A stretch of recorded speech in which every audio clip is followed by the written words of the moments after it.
위조 지폐를 감별하는 그 전문가들이 여러분 중점적으로 훈련하는 것이 있다고 합니다.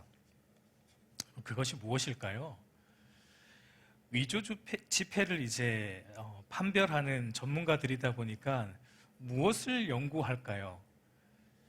우리 생각으로는 여러 가지 위조 지폐가 많다 보니까 여러 가지의 위조 지폐를 연구하지 않을까라고 생각하기 쉬운데, 물론 그런 일도 아마 하겠죠. 그러나 가장 먼저 하는 일, 가장 중점적으로 하는 일은 위조 지폐를 연구하지 않는다고 합니다. 가장 먼저 하고 가장 중점적으로 오랜 시간을 들여서 하는 일이 뭐냐면 진짜 지폐를 연구한다고 해요.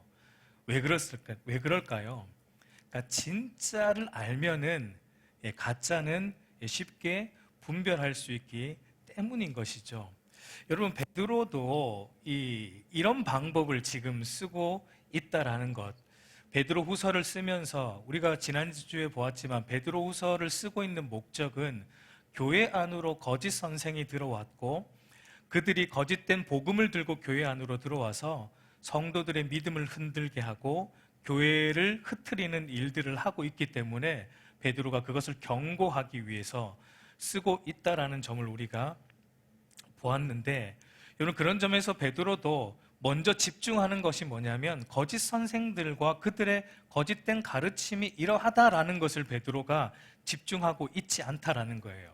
그러니까 베드로도 무엇을 집중하고 있냐면 진짜 복음이 무엇인가, 그러니까 우리가 먼저 알아야 될 진짜 복음이 무엇인가를 베드로가 집중적으로 먼저 우리에게 소개하고 있는 것을 우리는 보게 됩니다. 여러분, 베드로후서는 몇 장이 있습니까? 3장밖에 안 돼요. 짧습니다. 이 베드로후서는 3장인데 1장에는 사실 거짓 선생들과 거짓 선생들의 가르침에 대한 내용들이 거의 언급되지 않고 있는 것을 우리가 보게 돼요. 거짓 선생들에 대한 언급은 몇 장에서 시작이 됩니까?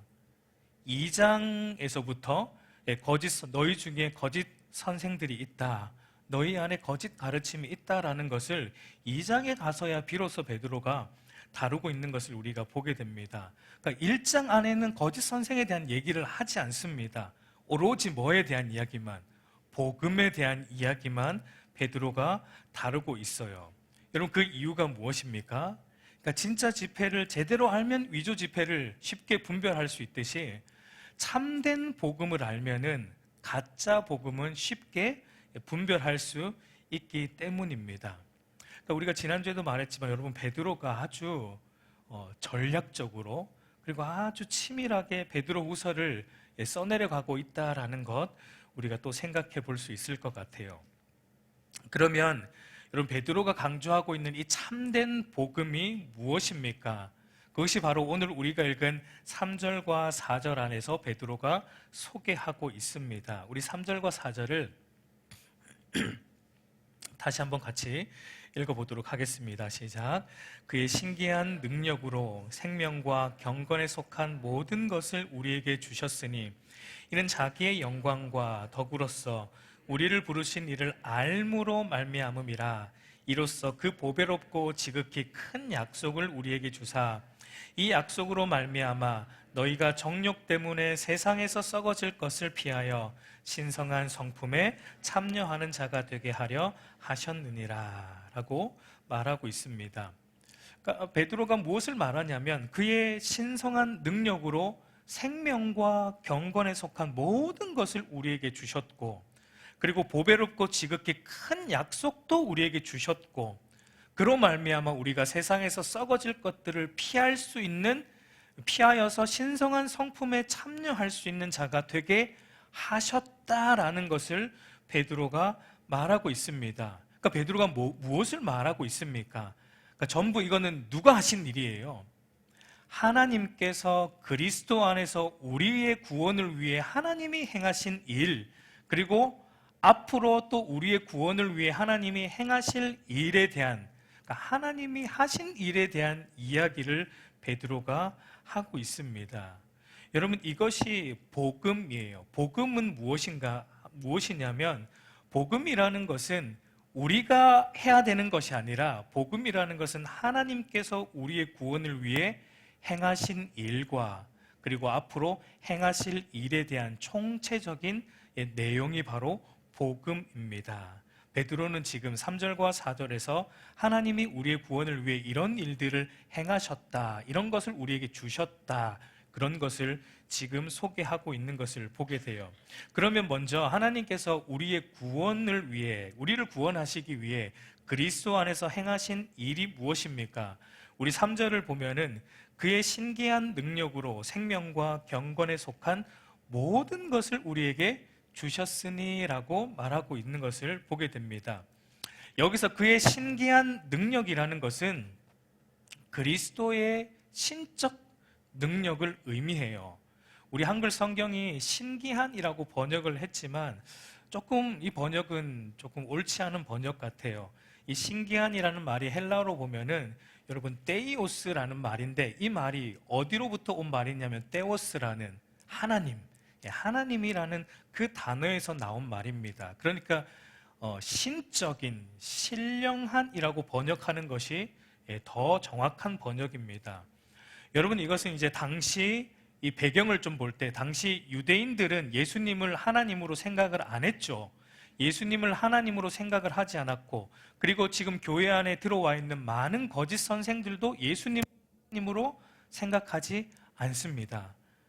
베드로가 이것을 염두에 두고 있는 거예요. 그러니까 예수님은, 그의 신기한 능력, 예수님은 하나님으로서 그의 신적, 하나님만 가지고 있는 신적 능력으로 생명과 경건에 속한 모든 것을 우리에게 주신 예수님이 우리의 구주가 되신다라는 것을 지금 베드로가 말하고 있는 것입니다. 하나님께서 우리의 구주이신 예수 그리스도 안에서 우리에게 주신 생명과 경건인데, 그러면 우리에게 주신 생명은 무엇을 말합니까? 여러분, 헬라어로 보면 생명이라는 것도 두 가지의 단어를 씁니다. 하나는 비오스라는, 그러니까 생물학적 생명, 우리 육체적 생명, 그리고 하나는 조에라는 영적인 생명이죠. 거듭남을 통해 받게 되는 새 생명. 오늘 여기서 주고 계신 생명은 무슨 말일까요? 영적인 생명이에요. 조예예요. 그러니까 거듭남을 통해 하나님, 예수님의 신적인 능력으로 우리를 거듭나게 하심을 통해 주시는 영적인 생명, 거듭남을 통해 회복되는 그 영적인 생명을 우리에게 주셨다. 예수 그리스도의 십자가 죽음과 부활을 통해 우리를 영적으로 살리셨다. 이 일을 하나님께서 우리 안에 이루셨다. 바울의 말처럼 이제 그리스도 안에서 우리가 새로운 피조물이 되었고 거듭난 새 사람이 되게 하셨다라는 것을 말하고 있습니다. 그러면 두 번째로 주신 경건이라는 것은 무엇입니까? 경건은 바로 생명으로부터 이어지는 거예요. 생명을, 이제 영적 생명이 있는 자는 무엇을 낳게 됩니까? 경건을 낳게 돼요. 그러니까 영적으로 새롭게 산 자가 살아가는 이제 삶의 태도, 삶의 모든 삶의 방식은 어떤 방식이에요? 경건의 삶의 방식, 경건의 태도와 경건의 삶의 방식으로 살아가게 된다. 그 일을 하나님이 우리 안에 행하셨고 이루셨고, 이것이 바로 복음이다라고 베드로가 말하고 있습니다. 여러분, 과거 우리가 거듭나기 전에 우리는 어떻게 살았습니까? 우리 4절을 보면은 이렇게 말하는데, 우리 4절 말씀에 보면은 중간에 보면은 너희가 정욕 때문에 세상에서 썩어질 것을 피하여, 이것은 우리가 구원으로 인해 이제 변화된 모습이에요. 그런데 구원받기 전에는 우리가 어떻게 살았다는 겁니까? 우리의 정욕을 쫓아 세상에 썩어질 것을 추구하면서 우리도 살아왔다라는 것을 내포하고 있는 표현입니다. 여러분, 거듭나지 않은 모든 인간의 특징은 바로 이것이에요. 자신의 정욕이 이끄는 대로 세상의 것들을 추구하며 썩어 없어질 세상의 것들을 위해서 살아가는 자들이 바로 거듭나지 않은 모든 인간의, 보편적인 인간의 모습입니다. 그러나 영적으로 이제 새롭게 산 존재, 영적으로 새롭게 거듭난 존재, 그리스도인은 이제 어떻게 살아가게 된다라는 것입니까? 정욕을 따라 살지 않습니다. 우리는 세상에 썩어질 것을 우리는 피합니다. 그리고 어디에 들어가는 거예요? 신성한 성품, 신적 성품에 참여하게 되는 삶을 살아가게 돼요. 하나님을 닮아가는, 하나님의 그 신성한 성품에 닮아가는 삶을 살아가는 그런 경건의 삶의 내용이 우리 안에 마땅히 나타난다. 이것이 우리가 받은 구원, 참된 복음이다라고 베드로는 소개하고 있습니다. 그러니까 여러분, 우리가 복음이라는 것은 하나님이 우리를 구원하셨을 뿐만 아니라 구원받은 신자답게 우리가 하나님이 거룩하니 너희도 거룩하라는 말씀처럼 이제 거듭난 신자답게 경건한 삶을 추구하는 우리 안에서의 전인적인 변화, 전인격적인 변화, 신적 성품에 참여하는, 이게 머리로만이 아니라 전인격적인 변화가 우리 안에 일어나게 된다라는 것을 말하고 있어요. 여러분, 이것이 참된 복음입니다. 교회 안에 있는 거짓된 복음 중에 하나는 구원받은 것에 만족하고 그 자리에 머물러 있는 것. 여러분, 이것은 사실은 복음이 아니에요. 많은 분들이 그거를 복음으로 생각하고 구원받았으면 됐다라는 것으로 살아가지만, 베드로가 말하고 있는 것은 그것은 참된 복음이 아니고 참된 구원이 아니다라는 것입니다. 구원받은 것에 만족하고 더 이상 이 경건이 자라가지 않는 것은 거짓된 복음, 그것은 거짓 선생이 가지고 오는 거짓된 복음이다라는 것을 말합니다. 여러분, 참된 복음은 하나님으로부터 받은 이 생명의 구원, 생명과 그리고 경건의 구원에서 여기에 머물러 있는 것이 아니라 날마다 어떻게 자라가는 거예요. 그래서 여러분, 베드로 전서를 다룰 때 구원은 멈추어 있는 것이 아니라 이동하는 것이다 라고 이렇게 설명을 했던 것을 아마 여러분 기억이 날 겁니다. 이스라엘 백성들이 종되었던 그 애굽에서 건짐을 받아 이동을 하죠. 멈춰 있지 않습니다. 광야에 멈춰 있지 않아요. 이동을 합니다. 어디로? 하나님이 약속하신 그 땅으로 이동하듯이 오늘 우리가 받은 구원도 그렇습니다. 죄의 종되었던 그 자리에서 우리는 건짐을 받았어요. 떠나는 겁니다. 그리고 어디로 이동을 해요? 하나님의 백성으로서의 거룩한 삶으로 끊임없이 이동하는 것, 우리의 죄악된 옛 삶의 방식을 벗어버리고 떠나서 거룩한 삶의 방식으로 끊임없이 이동하는 영적 이동이 바로 우리가 받은 구원입니다. 여러분, 이게 한 번에 됩니까? 한 번에 안 돼요. 한 번에 안 됩니다. 끊임없이 우리는 이동해서 점점 하나님과 가까운 자리로 나아가야 되는 거예요. 썩어져가는 이 세상 것을 추구하는 삶에서 이제는 이 세상 것이 아니라 영원한 하나님 나라를 추구하는 삶으로 우리는 끊임없이 이동하는 것, 이것이 우리가 받은 생명이고 우리가 받은 경건의 모든 것, 그 내용이다라는 것입니다. 여러분, 그러므로 제자리 걸음 신앙, 여러분, 제자리 걸음 신앙은 바른 복음이 아니다라는 것 우리가 늘 생각해야 됩니다. 교회 안에 제자리 신앙이 너무 많아요. 이 제자리 걸음 신앙의 특징이 무엇입니까? 이 제자리에 멈춰 있는 신앙생활 하는 분들의 특징을 보면은 하나가 있는데, 자기 합리화를 잘한다는 겁니다. 여러분, 많은 사람들이 경건 생활에서 이게 쉽지 않기 때문에 실패를 호소합니다. 예. 물론 이제 도전을 받죠. 설교를 듣기 때문에. 그래도 교회 나와서 설교를 듣잖아요. 설교를 듣고 또 성경 공부를 하고 무언가의 동기부여를 받고 나름대로 경건 생활을 하려고 노력을 합니다.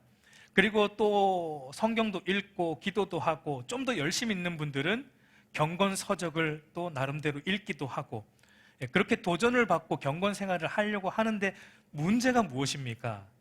그것이 경험해 보셨잖아요. 지속되지 않는다라는 것이 문제예요. 우리가 작심삼일은 아니지만 그 정도는 아닐지라도 그 오랫동안 지속이 되지 않는다라는 것. 그런데 이제 그러면서 우리가 또 지속이 되지 않는 때 우리가 하는 말이 있습니다. 그게 뭡니까? 역시 우리는 죄인이야.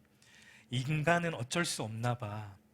다른 사람들도 보니까 뭐 나와 다 비슷한 것 같아. 별 다를 거 없는 것 같아. 나만 그런 게 아닌 것 같아. 신앙생활이 다 그런 것 같아. 뭐예요? 자기 합리화하는 거예요, 계속. 예. 그러니까 말씀대로 경건한 삶을 살아가는 일을 매일 누가 이렇게 할 수 있을까? 이거는 불가능한 거야. 자기 합리화를 계속 시키는 거예요. 예. 그리고 어떻게 합니까? 경건의 삶의 기준을 낮춰요. 이게 위험합니다. 그러니까 성경이 분명히 말하는 성경의 기준이 있어요. 근데 여러분, 어떻게 멈춰있는 사람들의 특징이 뭐냐면 기준을 점점 낮춥니다. 성경의 기준이 아니라 내가 지킬 수 있는 만큼으로 기준을 낮추어서 내가 이 정도만 할 수 있는 정도로만 이제는 지키며, 그리고 거기에서 자기의 경건 생활을 다 한 것처럼 만족하면서 살아가게 되는 그런 모습들이 오늘날 많은 성도들 안에 있는 것을 우리가 보게 됩니다. 여러분, 이게 굉장히 위험한 거예요. 사사기식으로 표현하면은 자기 소견에 옳은 대로 경건 생활을 하고 있는 겁니다. 하나님은 분명 기준이 이렇다라고 말씀하셨는데 그것이 힘드니까 하나님, 저는 요만큼만 할게요 하고 요만큼만 하는 자기 기준의 경건 생활, 이것은 오늘 이 베드로가 말하고 있는 하나님이 우리에게 주신 생명과 경건에 속한 모든 것의 내용이 아니다라는 것을 우리가 알아야 됩니다. 여러분, 베드로는 예수님의 신적 능력으로 생명과 경건에 속한 모든 것을 우리에게 이미 주셨다, 완료형으로 썼어요. 헬라어의 완료형은요, 과거에 이미 일어났고 그리고 현재에도 일어나고 있고 그것이 미래에도 영향을 미치는 게 헬라어의 완료형입니다. 그러니까 이미 생명과 경건에 속한 모든 것을 우리에게 주셨을 뿐만 아니라 그리고 앞으로도 살아갈 수 있는 모든 경건의 힘을 하나님께서 우리에게 공급하여 주신다라는 것을 말하고 있습니다. 여러분, 그 말은 뭐 못한다는 겁니까? 변명은 이제 할 수 없다라는 게 지금 이 안에 들어있는 표현입니다. 아, 이거 하나님 힘든데요? 이 변명이 사실은 안 통한다는 거예요. 왜요? 하나님이 이미 우리 안에 생명과 경건에 속한 모든 것을 그리스도의 신적 능력으로 우리에게 주셨기 때문에 못하겠는데요가 사실은 안 된다. 그 말을 지금 하고 있는 거예요. 그게 진짜 복음이라는 거예요. 거짓 복음은 안 된다는 거예요. 거짓 복음은 이만큼밖에 못하겠다는 거예요. 그러나 참된 복음은 아니다라는 겁니다. 이미 하나님이 우리에게 다 주셨기 때문에 그 경건의 삶을 충분히 살아갈 수 있다. 그래서 참된 복음을 가진 신자는 이렇게 말합니다. 사도 바울처럼 그럴 수 없느니라. 죄에 대하여 죽은 우리가 어찌 또 그 가운데 살리요. 그리스도의 신적 능력으로 새 생명을 얻고 경건에 속한 모든 것을 이미 받은 우리가 어찌 또 옛삶으로 돌아가리요. 어찌 또 정력을 쫓아 세상에 썩어질 것에 우리의 삶을 허비하리요 라는 말을 하면서 경건의 삶에 박차를 가하는 모습이 나와야 되는 것이 참된 복음을 가지고 있는 신자의 마땅한 모습이다라는 것을 오늘 베드로가 소개하고 있는 거예요. 여러분, 그런데 그 동력은 어디에 있습니까? 그렇게 살아갈 수 있는 동력이 어디에 있습니까? 경건의 삶을 지속할 수 있는 동력은 우리의 의지나 우리의 동기나 우리의 결단에는 없어요. 우리가 그걸 늘 경험하지 않습니까? 우리가 결단하고 의지해도 우리의 힘으로는 절대 안 됩니다. 그 동력이 어디에 있는가? 오늘 베드로는 3절을 보면은 자기의 영광과 덕으로서 우리를 부르신 이 곧 하나님과 우리 구주 예수 그리스도를 바르게 아는 것에 동력이 있고, 4절을 보면은 하나님께서 주신 보배롭고 지극히 큰 이 약속을 알고 이 약속을 붙들고 있는 것에 우리의 경건의 삶의 동력이 있다라고 베드로는 우리에게 말하고 있습니다. 그러니까 여러분, 베드로가 강조하고 싶은 것은 무엇입니까? 예수 그리스도, 하나님과 우리 구주 예수 그리스도를 바르게 아는 것, 하나님께서 주신 이 보배롭고 지극히 큰 약속, 이 약속에 대해 바르게 아는 것. 그러니까 여러분, 우리가 막 동기부여하고 스스로 우리가 힘내서 한번 이렇게 해보자, 이거 하기 이전에 이게 아예 필요 없다는 건 아니에요. 우리가 결단해야 되고 우리 의지를 드려야 됩니다. 그러나 이거 이전에 먼저 해야 되는 게 있다는 거예요. 그게 무엇입니까? 바로 복음에 대해 알라는 겁니다. 바르게. 하나님과 우리 구주 예수 그리스도께서 우리를 구원하시기 위해 하신 그 일을 먼저 집중적으로 너희가 알아야 된다. 그것으로부터 너희의 그 경건의 삶의 동력이 나온다. 경건의 능력은 하나님과 그리스도를 바르게 아는 것으로부터 나오지, 너희가 그냥 결단하고 으쌰으쌰 하는 것에서 나오는 것이 아니다라는 것을 말하고 있습니다. 여러분, 이것이 어쩌면 베드로 후서 전체의 핵심과 같아요. 그래서 여러분, 베드로는 서신의 처음과 끝을 이렇게 시작을 했고 이렇게 끝을 맺는 것을 보게 되는데, 우리 서신의 인사말을 보면은 이렇게 말하죠. 우리 2절을 보면은 하나님과 우리 주 예수를 알므로 은혜와 평강이 너희에게 더욱 많을지어다. 알므로, 알므로 은혜와 평강이 더욱 많을지어다. 그리고 이 서신의 결론 부분 3장 18절 마지막 절을 보면 이렇게 말하는데, 우리 한번 같이 읽어볼까요? 오직 우리 주 곧 구주 예수 그리스도의 은혜와 그를 아는 지식에서 자라가라. 영광이 이제와 영원한 날까지 그에게 있을지어다. 그러니까 베드로는 처음과 끝을 무엇으로 시작하고 무엇으로 끝을 맺습니까?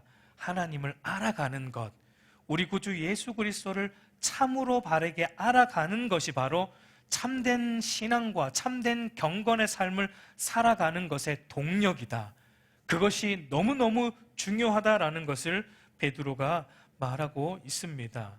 여러분, 우리 예수님도 이렇게 말씀하셨습니다. 요한복음 17장 3절 우리 한번 같이 읽어볼까요? 시작. 영생은 곧 유일하신 참 하나님과 그가 보내신 자 예수 그리스도를 아는 것이니라 라고 말합니다. 영생, 이 영생은 바로 오늘 베드로가 말하고 있는 하나님이 그리스도 안에서 주신 생명, 그 같은 말이죠. 영생은 우리가 죽어서 얻는 어떤 영원히 사는 그런 생명만을 말하는 것이 아니라 지금 이 땅에서 예수 그리스도를 믿음으로 하나님의 자녀가 된 신자들이 누리는 생명을 말하는 것이죠. 하나님과 주 예수 그리스도를 알므로써 우리 삼위 하나님과 교제 속에서 들어가 누리는 신적 생명, 베드로가 말하고 있는 생명. 근데 이것을 어떻게 누리게 된다는 겁니까? 하나님과 우리 주 예수를 알므로써 누리는 거예요. 하나님과 우리 주 예수 그리스도를 진실로 아는 것을 통해 이 생명과 영생을 누리게 된다라는 것을 말하고 있습니다. 여러분, 그런데 이 베드로는 우리를 부르신 하나님이 어떻게 우리를 부르셨다라고 말하고 있습니까? 하나님은 자신의 영광과 덕으로서 우리를 부르셨다라고 말합니다. 그러니까 우리를 생명과 경건의 삶으로 부르신 하나님이 우리를 부르신 근거가 어디에 있습니까? 자기의 영광과 덕으로서 우리를 부르셨다라고 말하고 있어요. 여러분, 이 말이 무엇입니까? 그러니까 우리에게 주신 이 생명과 경건의 삶으로 우리를 부르신 근거가 하나님 자신의 영광과 덕이 걸려 있다라는 겁니다. 그러니까 그 말은 우리에게 주신 생명과 경건의 삶에 대해서 누가 책임진다는 거예요? 하나님이 책임지신다는 거예요. 하나님의 영광이 걸려있고 하나님의 덕이 걸려있는 문제이기 때문에 우리를 부르셨으면 부르신 우리로 하여금 생명으로 경건의 삶으로 살아가도록 하나님이 책임지신다. 그러니까 하나님을 의지하면 된다는 겁니다. 우리의 어떤 의지를 의지하지 말고 하나님을 부르신 우리 하나님의 능력을 의지하면 된다라는 거예요. 그래서 바울이 이렇게 말합니다. 로마서 11장 29절을 보면 하나님의 은사와 부르심에는 후회하심이 없다. 하나님이 부르셨다면 결코 후회가 없습니다. 하나님이 우리를 생명으로 경건의 삶으로 신적 성품에 참여하는 삶으로 사는 그리스도인의 삶으로 우리를 부르셨다면 하나님께서 그렇게 하도록 책임지신다라는 것을 말하고 있습니다. 그리고 또 우리로 하여금 우리가 그 경건의 삶을 지속하려면 무엇을 붙들어야 된다라고 베드로는 말하고 있습니까? 하나님이 주신 보배롭고 지극히 큰 약속, 이 약속을 붙들어야 된다라는 거예요. 근데 여러분, 베드로가 말하는 이 약속이 뭐예요? 우리가 붙들어야 될 이 보배롭고 지극히 큰 약속은 무엇입니까? 크게 보면은 복음 안에 있는 모든 하나님의 행하신 일들, 복음 안에 약속된 모든 내용들이라고 말할 수 있지만, 그러나 오늘 베드로 후서 안에서의 문맥에서 우리가 살펴보자면 베드로가 말하고 있는 이 보배롭고 지극히 큰 약속은 이런 것입니다. 베드로후서 3장 13절 우리 한번 같이 읽겠습니다. 우리는 그의 약속대로 의가 있는 곳인 새하늘과 새 땅을 바라보도다. 그러니까 베드로가 말하고 있는 우리가 붙들어야 될 보배롭고 지극히 큰 약속이 뭐냐면 바로 새하늘과 새 땅에 대한 약속이라는 거예요. 장차 임할 하나님 나라에 들어가는 그 약속을 너희가 바라봐야 되고 붙들어야 된다. 그리스도인은 어떤 자들입니까? 새하늘과 새 땅에 대한 약속을 받은 자들이에요. 하나님 나라에 입주할 것을 이미 우리는 분양을 받은 자들입니다.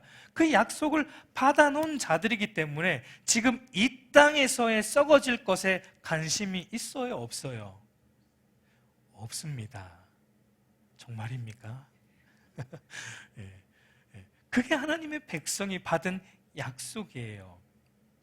그러므로 오늘도 우리가 해야 할 것은 무엇입니까? 보배롭고 지극히 큰 하나님의 이 약속을 붙드는 일이라는 것입니다. 여러분, 어쩌면 우리가 살아가는 이 삶은 이 싸움의 연속이라고 해도 과언이 아닐 거예요.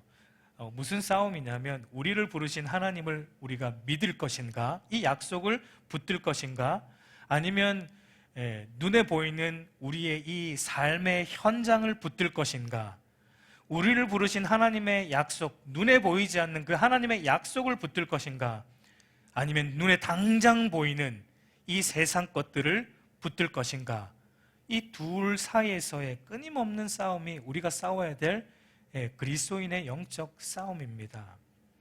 여러분, 그러나 기억하십시오. 하나님의 약속은 눈에 보이진 않습니다. 그러나 반드시 성취될 것이고 영원한 약속입니다. 그러나 여러분, 세상이 주는 약속은 눈에 보이고 손에 잡히는 약속이에요. 그리고 우리에게 어느 정도 주어질 것입니다. 그러나 그 끝은 썩어진다라는 것을 우리는 잊어버리면 안 됩니다. 여러분, 노아의 삶을 한번 생각해 보십시오. 노아의 삶은 어떤 삶입니까? 그러니까 눈에 보이는 이 삶의 현장과 노아에게 주신 하나님의 약속 사이에서 노아는 무엇을 붙들었어요? 하나님의 약속을 붙들고 보이지 않는 그 100년 뒤에 홍수라는 약속을 붙들고 화창한 날에 무엇을 100년 동안 만들었습니까? 산 위에다 방주를 만드는 일을 100년 동안 했습니다. 반면에 노아 시대의 사람들은 어떻게 살았습니까? 우리 마태복음 24장 37절과 39절 우리 한번 같이 읽겠습니다. 노아의 때와 같이 인자의 임함도 그러하리라. 홍수 전에 노아가 방주에 들어가던 날까지 사람들이 먹고 마시고 장가들고 시집가고 있으면서 홍수가 나서 그들을 다 멸하기까지 깨닫지 못하였으니 인자의 임함도 이와 같으리라 라고 우리 주님 말씀하세요. 그러니까 노아가 하나님의 약속을 붙들고 사는 동안 그 당시에 다른 사람들은 어떻게 살았다는 겁니까? 먹고 마시고 시집가고 아이 낳고 하는 이런 일들, 눈에 보이고 손에 잡히는 이런 삶의 현장에만 집착하여 살았다는 것입니다. 그들은 몰랐어요. 홍수가 임할지, 그러니까 멸망당하기 전까지 그들의 그런 삶의 끝이 무엇인지 그들은 깨닫지 못했다는 것입니다. 그런데 여러분, 주님이 뭐라고 말씀하세요? 예수님 당시도 그랬고 오늘 우리가 사는 지금도 그와 같다라는 것입니다. 여러분, 그리스도인은 어떤 존재이냐면 노아와 같이 언젠가 100년 뒤에 홍수가 온다라는 것, 그러니까 우리 그리스도인들이 받은 약속은 무엇입니까? 그 때와 시기는 모르지만 언젠가 우리 주님 다시 오신다, 재림하신다, 그때 심판이 있다, 세상이 끝이 난다 라는 그 새하늘과 새 땅에 대한 약속을 우리는 받았습니다. 그래서 우리는 어떻게 살아라는 것입니까? 노아가 방주를 만들 능력도 하나님이 노아에게 주셨어요. 방주를 만들 지혜와 방주를 만들 재료와 방주를 만들 능력을 하나님이 노아에게 다 두셨듯이 오늘 우리에게도 지금 베드로는 생명과, 그러니까 우리가 주님 오시는 그날까지 생명과 경건에 속해서 살아갈 수 있는 모든 자료와 모든 힘과 능력을 우리 안에 이미 다 주셨다. 그러니 이제 너희는 부지런히 경건의 배를 만들어라. 이 세상 속에서 경건의 배를 만들면서 세상을 통과해야 된다. 이것이 바로 그리스도인이 붙잡아야 될 하나님의 지극히 큰 약속의 삶이라는 것을 베드로는 소개하고 있습니다. 여러분, 저는 오늘날 교회와 많은 그리스도인들을 볼 때 과연 이런 삶을 살고 있는 것이 맞을까? 과연 오늘날 교회와 그리스도인들은 새하늘과 새 땅에 대한 하나님의 약속을 붙들고 있기는 한 것일까? 과연 이 세상에 썩어질 것을 피하여 신성한 성품에 참여하고 있는 것이 맞을까라는 의문이 들어요. 물론 저도 그 안에 포함되겠죠. 왜 제가 그런 의문을 품냐면 제가 부정적인 사람이어서가 아닙니다. 왜냐하면 교회 안에 많은 이들의 삶을 볼 때 그렇게 보입니다. 하나님의 약속이 아니라 눈에 보이는 이 땅의 삶에 집중하는 것이 너무나 확실히 보이기 때문입니다. 많은 이들이 먹고 마시는 그 일 앞에 하나님의 약속을 잊어버리고 사는 것이 너무 확실히, 그것도 불확실한 게 아니고 너무 확실히 보이기 때문이에요. 결혼하고 자녀 낳는 그런 일에 하나님의 말씀을 잊어버리고 사는 것이 눈에 확연하게 보이기 때문입니다. 직장 생활과 자기 비전 앞에서 경건의 생활을 잊어버리고 사는 것이 보이기 때문이에요. 여러분, 제 말을 오해하지 마십시오. 먹고 마시고 시집가고 장가가는 그런 일들이 필요 없다라는 말이 절대 아닙니다. 중요합니다. 너무 중요합니다. 그런 일들이 중요해요. 그러나 무엇을 말하고 있습니까? 성경이 우리에게 무엇을 말하는 거예요? 거기에 더 마음이 가 있거나 그런 일들이 우리의 삶의 비중이 더 많이 차지하거나 그런 일들에 우리의 삶의 우선순위가 있는 것, 그것이 바로 우리의 정욕을 쫓는 것이다. 그것이 바로 문제다라는 것을 성경이 우리에게 말해주고 있는 것입니다. 여러분, 오늘 우리의 모습은 어떠합니까? 우리를 부르신 하나님과 그분이 주신 보배롭고 지극히 큰 약속을 붙들고 여러분, 세상에 썩어질 것을 피하여 신성한 성품의 경건의 삶, 우리 안에 성령의 열매들이 맺혀지는 이 경건의 삶에 우리의 우선순위를 두고 그 삶을 날마다 자라가는 일에 우리의 삶의 비중이, 많은 비중이 여러분 차지하고 있습니까? 여러분, 그것만이 참된 복음을 붙들고 있는 자라는 거예요. 여러분, 구약을 보면 레위인들에게는 생업으로서의 땅을 기업으로 주지 않았죠. 그리고 레위인들은 어떻게 살았습니까? 나그네처럼 각 지파 안에 흩어져서 성전을 돌보고 하나님의 말씀을 가르치는, 하나님을 위해 일하는 삶으로 흩어져 살았습니다. 하나님께서 왜 레위인들을 그렇게 살도록, 흩어져 살도록 두셨습니까? 하나님이 모든 이스라엘 백성들에게 그런 레위인의 삶을 통해 무엇을 보라는 것입니까?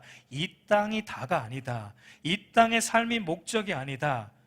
영원한 하나님 나라가 목적이다라는 것을 이스라엘 백성들로 하여금 깨닫게 하시려고 레위인들을 그렇게 살도록 하셨습니다.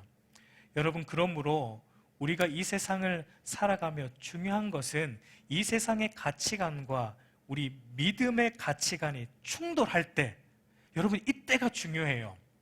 충돌 안 할 때는 뭐 문제가 없습니다. 이 세상의 가치관과 믿음의 가치관, 경건의 가치관이 충돌 안 하면 문제가 없죠. 그러나 이것이 충돌할 때 우리가 어떤 삶의 태도를 견지하고 어떤 삶의 방향을 결정하는가, 이것이 중요한 것입니다. 믿음의 삶과 경건의 삶을 위해서 세상의 것들을 버릴 준비가 되어 있는가? 하나님 우리에게 묻습니다. 세상의 성공과 부를 얻는 삶과 그걸 나쁘다는 거 아니에요. 추구할 수 있어요. 그런데 그것과 믿음의 삶이 충돌할 때 그때예요. 돈을 많이 벌 수 있는 삶과 성공할 수 있는 그 삶과 이제 경건의 삶이 충돌해요. 두 가지를 한꺼번에 가질 수 없을 때가 있어요. 그때 어떻게 할 것인가입니다. 경건의 삶을 위해, 신성한 성품에 참여하는 이 삶을 위해, 우리가 받은 이 약속을 위해 이 세상의 성공과 부를 버릴 수 있는가? 여러분, 오늘 하나님은 우리에게 묻습니다. 여러분, 어떨 것 같아요? 그 충돌이 있을 때 우리는 이 약속을 붙들고 신성한 성품에 참여하는 것에 우리의 삶의 우선순위를 두고 살아가는 자, 그 자가 바로 참된 복음을 깨달은 자이고 참된 복음을 붙들고 있는 자이다라는 거예요. 그렇지 않으면 거짓 복음에 사로잡혀 있다라는 것을 베드로는 말하고 있습니다. 여러분, 이것은요, 어떤 믿음이 특출난 어떤 특별한 사람만 이렇게 하는 거 아니에요. 이것은 모든 그리스도인들에게 하나님이 이 자리로 부르셨습니다. 오늘 그렇게 말하잖아요. 모든 그리스도인들에게 이 생명과 이 경건의 능력을 이미 다 주셨다라고 말하고 있습니다. 여러분, 그리고 이것은요, 또 억지로 막 이렇게 하라는 건 아닙니다. 세상 것들이 너무 좋은데, 너무 좋아. 세상 것들이 너무 좋은데, 성경이 이렇게 하라고 하니까 마지 못해서 막 억지로 막 끌려가듯이. 이것도 바른 복음은 아니에요. 바른 복음은, 복음 안에 있는 내용은 무엇입니까? 하나님 말씀대로 살아가는 것에 기쁨이 있고 자발적 순종이 있는 게 바른 복음이에요. 왜 그렇습니까? 우리 안에 영적인 것을 사랑하는 영적 생명을 주셨기 때문에. 거듭나기 전에는 우리는 세상 것을 사랑했지만 거듭나고 난 이후에는 영적인 것을 사랑하게 되는 마음, 새 마음을 주셨기 때문에 영적인 것을 추구하며 순종하는 그 경건의 모든 것을 우리에게 주셨기 때문에 여러분, 억지로 끌려가지 않습니다. 참된 복음은 기쁨이고 자발적으로 신성한 성품에 참여하고자 하는 것입니다. 그러므로 하나님이 아닌 다른 것들로 우리의 기쁨과 만족을 삼는 모든 정욕적인 일들로부터 떠나서 하나님만으로 우리의 기쁨과 만족을 삼는 신성한 성품에 참여하는 자리로 기쁘게 발걸음을 옮기는 것이 참된 그리스도인이다 라고 말합니다. 여러분, 이제 말씀을 맺고자 합니다. 여러분, 무엇을 하기 전에 한번 이런 질문을 던져보는 것이 어떨까? 한번 던져보는 것이 유익하다고 생각이 돼요. 그러니까 나는 이 일을 통해서 신성한 성품에 참여하고 있는가? 내가 하고 있는 이 직업을 통해서, 이 업무를 통해서 내가 하나님의 성품에 참여하고자 하는가? 나는 이 취미를 통해서 거룩한 성품을 만들어내고자 하는가? 나는 가정생활, 사회생활, 직장생활을 내가 하는 모든 어떤 일들을 통해서 신성한 성품에 내가 참여하고 있는가? 이 질문을 하는 거예요. 근데 내가 하고 있는 어떤 취미가 있다고 우리가 가정을 할 때 그게 전혀 신성한 성품에 참여하는 데 도움이 안 됩니다. 그러면 어떻게 해야 됩니까? 안 하는 게 좋은 거예요. 그거 하면 기분 좋은데요?